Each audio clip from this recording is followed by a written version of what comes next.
क्या हुआ जब स्वयं दशानंद रावण भिड़ गया स्वयं अपने आराध्य देव भगवान शिव से।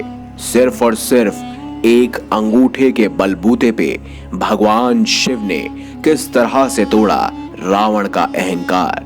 आज की इस खास वीडियो में हम आपको यही बताएंगे कि आखिर क्यों हुआ था रावण और भगवान शिव के बीच एक महायुद्ध।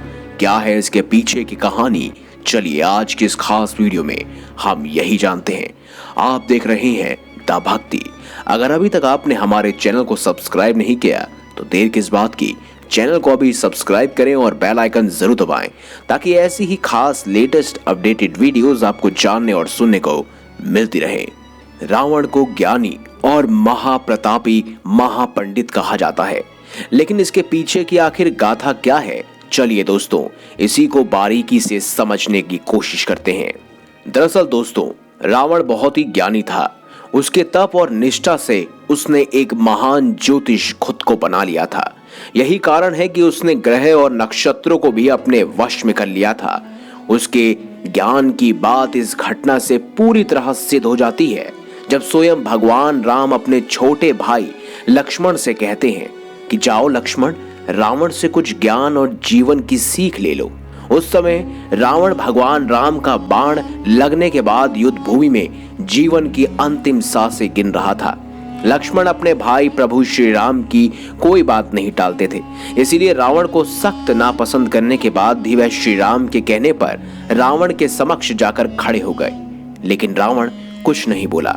तब श्री राम ने अपने भाई लक्ष्मण को समझाते हुए कहा, प्रिय अनुज, गुरु से ज्ञान हमेशा उसके चरणों के समीप रखकर ही ग्रहण किया जा सकता है।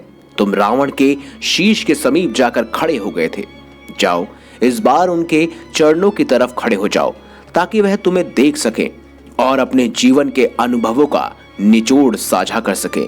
तब रावण लक्ष्मण को 3 अति महत्वपूर्ण बातें बताता है।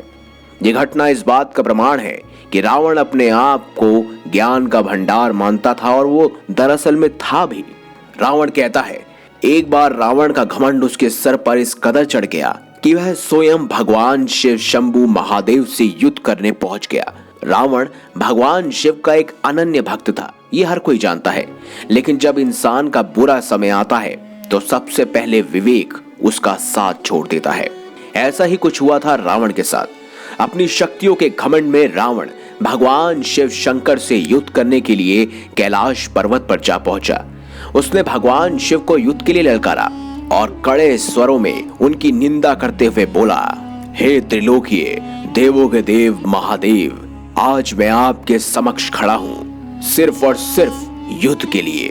मैं चाहता हूं कि मैं आपको भी युद्ध में हराऊं ताकि संपूर्ण संसार पर मेरा आधिपत्य हो जाए और हर देव मुझसे डरे। लेकिन जब शिव शंभु ने उसे कोई उत्तर नहीं दिया, कोई प्रतिक्रिया नहीं की और ध्यान मग्न बैठे रहे, तो रावण ने सोचा कि क्यों ना पूरे के पूरे कैलाश पर्वत को ही उठाकर ले जाया जाए, वो भी लंका में। तो रावण ने अपने हाथों से, अपनी भुजाओं से कैलाश पर्वत को उठा लिया। वह कैलाश पर्वत उखाड़ने लगा। रावण की इस धूर्तता पर भगवान शिव ने केवल और केवल अपने अंगूठे के बल से कैलाश को स्थिर कर दिया और रावण का हाथ पर्वत के नीचे दब गया। रावण जितना ज्ञानी था उतना ही बलशाली भी था, लेकिन कैलाश पर्वत के वजन से उसके हाथ में दर्द होने लगा और पीड़ा से वह झटपटाने लगा। जब बहुत प्रयास के बाद भी रावण अपना हाथ नहीं निकाल पाया तो उसने वहीं खड़े खड़े भगवान शिव की स्तुति की और शिव तांडव स्रोत की रचना कर डाली। इस पर भगवान शिव उससे प्रसन्न हुए। रावण आया तो था भगवान शिव से युद्ध करने, लेकिन मात्र उनके अंगूठे की वजह से रावण वह युद्ध हार गया, क्योंकि रावण समझ गया था कि जब भगवान शिव का अंगूठा ही इतना ताकतवर है तो सोचिए जब भगवान शिव अपने हाथों में त्रिशूल उठाएंगे तो रावण का क्या होगा।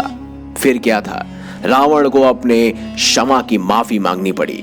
उसने भगवान शिव के चरणों पर गिरकर क्षमा याचना की और उनकी शरण में आ गए, और तब से ही वह भगवान शिव के परम भक्तों में से एक भक्त बन गए। इस तरह से स्वयं एक अंगूठे की सहायता से भगवान शिव ने उसके अहंकार को चकनाचूर कर दिया। तो दोस्तों आप क्या मानते हैं, कमेंट बॉक्स में हमें जरूर बताएं। क्या रावण इतना बलशाली था कि वह स्वयं भगवान शिव से युद्ध कर सकता था? आखिर क्या थी इसके पीछे की वजह कि भगवान शिव शंकर ने उसे कोई भाव नहीं दिया, उसकी बातों पर कुछ भी ध्यान नहीं दिया? दोस्तों कमेंट बॉक्स में हमें जरूर बताएं।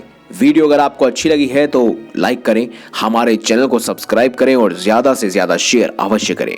धन्यवाद।